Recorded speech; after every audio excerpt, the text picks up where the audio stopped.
Do not touch your phone.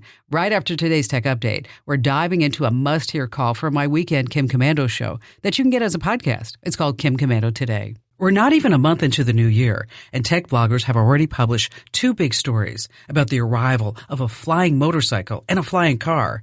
Looks like it's time for my annual reminder that no matter what you read, these things are still many years away.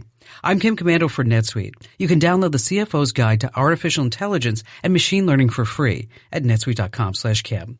Ask any licensed pilot, whether they fly for the airlines or the smallest ultralights. Getting a new regulation, especially a new class of pilot's license through the Federal Aviation Administration, just takes forever.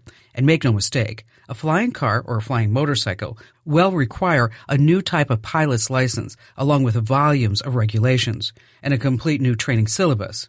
Add to all this hours and hours of flying to make sure that we have the training right. The tech may be coming, but the regulations, training, and laws are years away. Get the straight scoop on all things digital with my free newsletter at getkim.com. Okay, as promised, here's a standout call for my show. Tony in Richmond, Virginia, you're up next. Hello, Kim. Kim, I have a real problem here. I've been a photographer, a commercial photographer for over 50 years, and moving into the digital world, I'm good at taking pictures. I'm good at working on them in Photoshop, but my digital filing cabinet is a total mess. I've accumulated 53 external hard drives that are all about, between 500 megs or 500 gigabytes and 8 terabytes each. And I just cannot keep up with all the files that I've got. And I'm hoping that you're going to give me some recommendations as to how to lighten my load in my life of the fear of a client calling me up and asking me for a picture I took 2 years ago. Wow. This is a big problem, Tony. Okay. I'm not going to underestimate it. This isn't something where I can wave my digital goddess wand and go, poof, life is good once again for Tony. Okay. But we can try. Okay. So you have all these different drives, all these different clients, and nothing's organized. Is that what you're saying? Just about. Okay. Are you using Adobe Lightroom or anything like that? No, I just buy 2 hard drives at a time and just keep dumping files into them as I do projects. Okay. So when they call me for an image, I've got to try to remember what the project was, what the date was, that kind of thing. And it's embarrassing, and I don't say much to my clients, but it does take me hours sometimes to go through hard drives. All right. So what you're going to do is get something called a NAS. Don't worry about writing this down. We're going to send it all to you, okay? Okay. NAS is short for, because everything's always shortened inside the tech industry. You know that. Is network attached storage. And so basically what it is, I want you to think of like one box that is just full of a ton of hard drives, okay?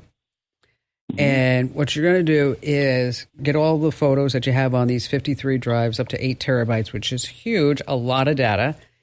And you're going to transfer all the contents onto this NAS drive. Okay. From there, from there, we're going to put on some software that will help you organize and categorize. And so you can find a specific image. So if you know that it was Carolyn on the beach, then you can type in Carolyn Beach, and then Carolyn's photos will pop up, and you'll have them within seconds and not hours. Oh, boy, that'd be great. You could also search for boats, New York City by location, Milan, wherever you have been. And so the whole idea is that we're going to put this tool right in front of you. Now, a NAS drive, I will tell you right now, it's not cheap. This isn't a $50 hard drive that you're going to buy and throw away. Okay. We're talking like probably 80 terabytes. Okay. Is probably going to run you about $3,000. Okay. So, and then you have to start thinking about redundancy. So you want to make sure that the NAS is configured for redundancy, because we don't want you to lose any data. And there may be some data that's super important to you that we always want to make sure that's backed up in the cloud as well. So, okay. So it's a pretty big project. I'm not saying you can't do it. I'm just going to say you're going to have to approach this methodically, which sounds like this should be no problem for you. Because, I mean, if you can figure out how to find one image on 53 drives, more power to you, buddy. I mean, I'm proud of you for doing that, okay? I mean, because, like, let me tell you, this morning I was looking for my health insurance card, and I couldn't find it anywhere. So, I'm like, you know. So you want to look at a Buffalo NAS drive. We'll send you a link to it. There's a cheaper alternative, but I don't know. I think I'd be more... The cheaper is, say, 40 terabytes.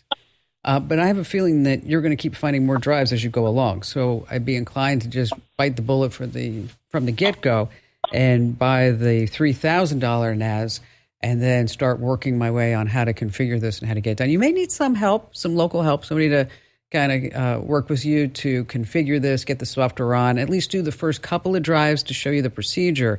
And then after that, you'd be all good to go. So, Tony, thanks for your call. Hang on the line. Our lovely Amber is screening calls today, and she'll send you out some information via email that will at least get you started, and appreciate your call today.